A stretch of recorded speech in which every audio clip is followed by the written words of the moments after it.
अब यदि तुम परमात्मा का नाम लो और विवाह करो, सिंपल वेत है।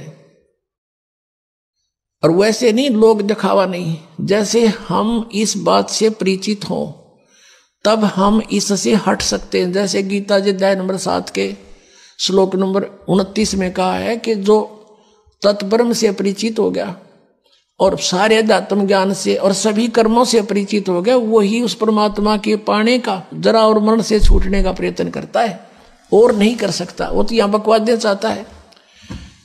तो आपको ये ज्ञान होगा कि आपने किसी से दहेज ले लिया, परमात्मा कहते तुमने उस दरगाह का मैल नहीं देखा और धर्मराज के तिल तिल का लेखा।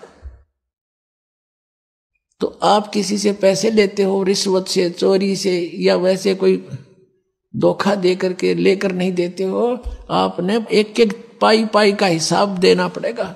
तो हम क्यों अपने सिर में दर्द करें? क्या एक दहेज आप लोगे, किसी ने दे दिया, आप 50,000, 1 लाख, 2 लाख गणे दे देगा, क्या उससे आपका सारी आयु व्यतीत हो जाएगी? नहीं हो सकती। परमात्मा पर आधारित हो जाइए और इस मंत्र का जाप कीजिए, जो दास आपको देगा। आपके भाग्य में ना होगा तो भर देगा, आपकी बेटी की किस्मत को भर देगा भगवान, उसको नाम से जोड़ दीजिए। आपके पुत्र को भी आगे सुख देगा।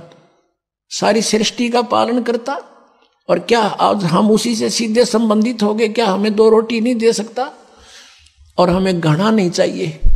यदि मोक्ष पाना है और जन्म मृत्यु से पीछा छुटवाना है, जरा और मरण से बचना है, तो ये क्रियाएं दास जैसे बताओ ऐसे करना।